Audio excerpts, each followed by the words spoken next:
네, 잊을만 하면 터지는 이른바 갑질 횡포가 또다시 국민들의 공분을 사고 있습니다.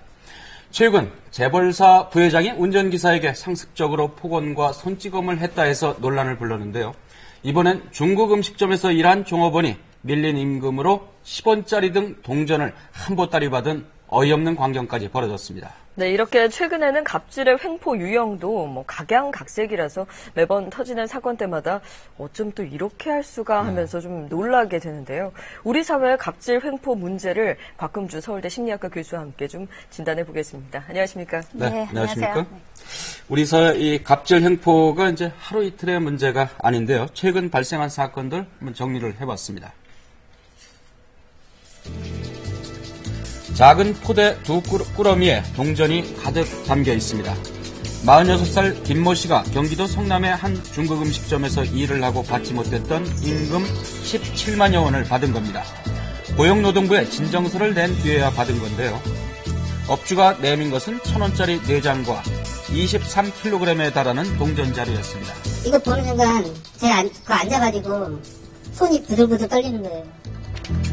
업주는 김 씨가 갑자기 그만둬서 손해가 낙심했기 때문에 화가 나서 그렇게 했다고 말합니다. 미안하다는 말 한마디 했으면 제가 돈 줬습니다.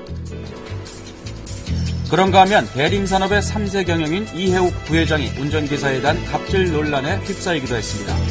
특히 이 부회장은 사이드 미러를 접고 운전해라, 운전하며 도로 상황을 중계하라는 등 무리한 지시를 했고 따르지 않으면 폭행과 폭언을 행사했다는 운전기사의 증언이 공개됐습니다. 비판 여론이 거세지자 이 부회장은 공식 사과를 했습니다.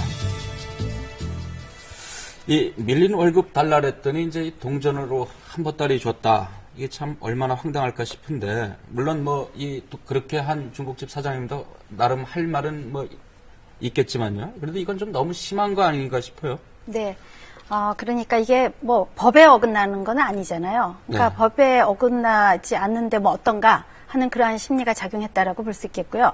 굉장히 근데 받는 사람 입장에서는 너무나 모욕적이고 그리고 무시하는 그러한 그 행동이기 때문에 우리 인간이 이렇게 인격 모독을 당하고 무시를 당할 때 뇌를 촬영해 보면 신체적인 폭력을 당할 때의 뇌가 똑같이 활성화되고 있습니다.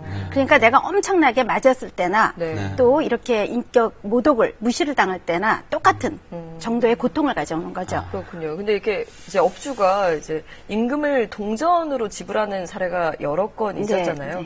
저는 사실 조금 이해가 안 갔던 게 사실 동전으로 바꾸려면 힘들잖아요. 그 무거운 거 들고 와야 되고. 근데 그 사이에 좀 화가 가라앉을 것도 같은데 이렇게 동전으로 굳이 바꿔서 주는 그 심리는 뭘까요? 네, 이렇게 내가 수고스러움을 덜더라도 이거를 주었을 때 그 사람이 얼마나 황당하고 그러니까 그 사람에게 보복하는 그러니까 보복 심리가 더 크기 때문에 고통을 주고자 하는 그러한 심리 때문에 내가 이러한 그 번거로움이 도리어 그렇게 수고스럽지 않게 느껴질 나의 수도 있겠죠. 수고스러움은 괜찮고. 거군요. 네. 근데 이제 이 동전하고는 조금 다른 얘기인데 이 대림산업 부회장 같은 경우에는 보면은 이제 운전기사에게 사이드 미러를 접고 운전해라, 계속 중계방송을 해라, 이제 이런 식으로 이렇게 하고 그걸 잘 못하면 이제 해고도 하고 폭언도 하고 이랬다는데 이거는 고통을 주기 위해서 그런 거는 아닌 것 같아요.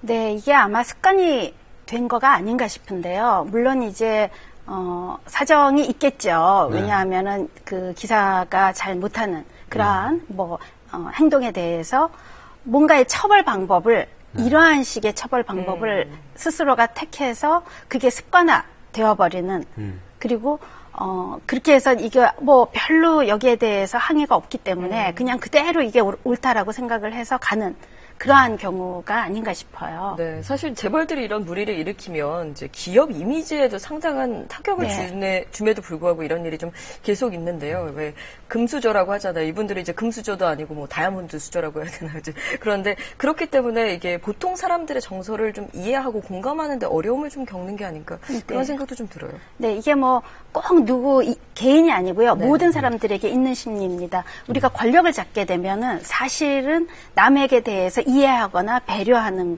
그러한 성향이 줄어들게 돼 있습니다. 그래서 심지어는 이게 정당한 비유인지 모르겠는데 동물 세계들을 보면은요. 초식동물 같이 다른 동물을 막 해치거나 이러지 않는 동물들, 기린이라든지 뭐 이런 경우를 보면은 굉장히 시야가 넓습니다. 언제 누가 나를 쫓아올지 모르기 때문에 두리번거리게 되면서 시야가 넓다 보니까 마찬가지로 약자의 입장에서는 다른 사람들이 어떻게 생각할까 하는 거를 신경을 쓰게 되는, 다른 사람들을 배려하는 네. 성향이 도리어 있고요. 이 맹수들 보게 되면 목표를 향해 목표를 달려가서, 향해서 네. 딱 정하면은 아주 그 목표를 굉장히 열심히 쫙 집중해서 달려가잖아요. 근데 그게 그만큼 시야가 목표 지향적으로 되어 있고 거기만 초점이 맞춰져 있습니다. 그러다 보니까 뭐 그렇게 돼야 되겠죠. 오너라든지 리더는 자기 목표가 투철해야 되고 그 목표를 향해서 달려가야 되겠죠. 근데 그러다 보니까 아래 사람들이 얼마나 힘든지 이러한 것들을 생각을 못하고 오로지 내 목표를 향해서 달려가다 보면은 그거로 인해서 상처받는 주위 사람들이 생길 수가 있는 거죠. 네. 사실 뭐 이 부자들이 다 그런 것도 아니고 네. 존경받는 기업인들이 참 많지 많아요. 않습니까? 네. 근데 이제 아주 극히 일부에서 이제 이런 문제들이 나오는데 이게 이제 이 뭐 창업주라고 할까요? 자수성가하신 분들 대부분 이제 많은데 그 밑에 이제 2세, 3세 내려가면서 자꾸 이런 일들이 일어난다. 네. 이렇게 보는 시각들도 있는 것 같습니다. 네, 근데 뭐 꼭 뭐 재벌들 2, 3세만 그런 거 아니죠.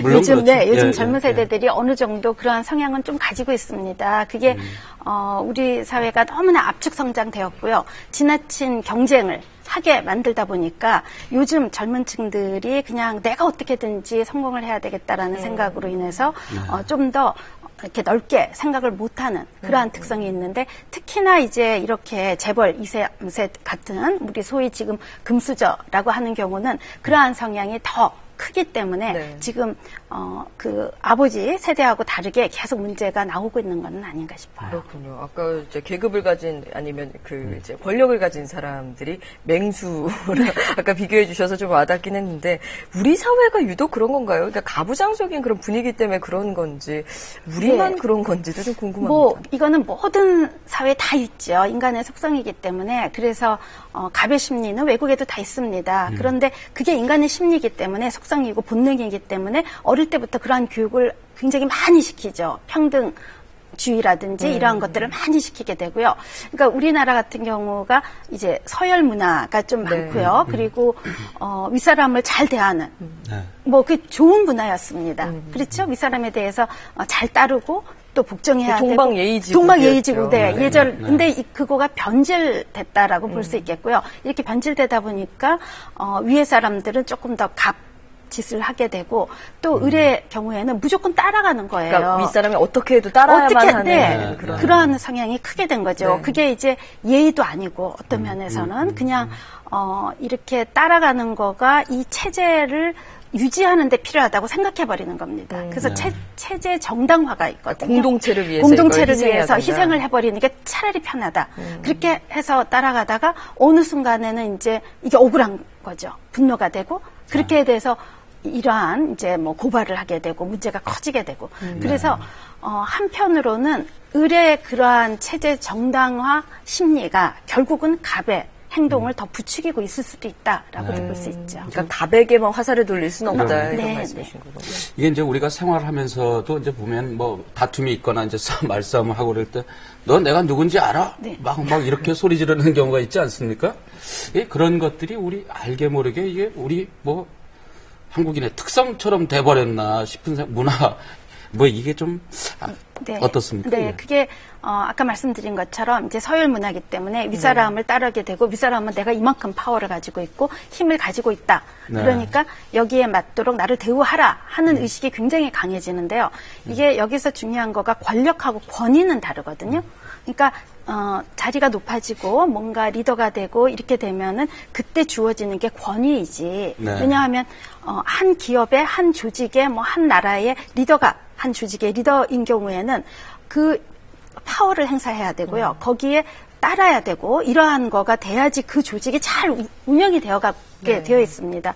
그런데 그만큼 힘이 주어질 때는 책임과 의무가 따라지게 되는 거거든요. 네. 내가 데려가는 내 밑에 사람들을 배려해야 되고 그 사람들을 생각해야 되고 하는 것도 책임이고 이 왕관의 의무고. 무게를 견뎌라 뭐 이런 그렇죠. 얘기가 네. 있잖아요. 책임과 의무를 항상 기억해야 된다는 걸 근데 텐데요. 이제 우리는 권력만을 가지려고 하는 네. 그래서 권위가 중요하지 않나 하는 의식이 필요할 것 같아요. 네, 아마 지금도 어디다 호소할 데는 없고 진짜 속 끓이는 그런 네. 분들 계실 수 있을 것 같아요. 어떻게 대처해야 될까요? 네, 그래서 무조건 뭐 모든 거에 다 반항하고 또 무조건 다 고발하고 이러한 정신이 필요하다는 얘기가 아니고요. 처음에 이러한 일이 일어날 때 거기에 대해서 뭔가 알리는 것도 필요합니다. 그냥 그 체제를 그대로 받아들이기보다. 네. 그래서, 물론 그러한 분위기가 자꾸 확산되게 되면 갑도 여기에 따라지게 되기 때문에 그러한 분위기를 만드는 경고를 게 해주는 중요하죠. 것도 중요하고요. 네. 네. 오늘 말씀 고맙습니다. 네, 감사합니다. 네, 시사진단 오늘 여기서 모두 마치겠습니다. 저희는 내일 다시 뵙겠습니다. 고맙습니다.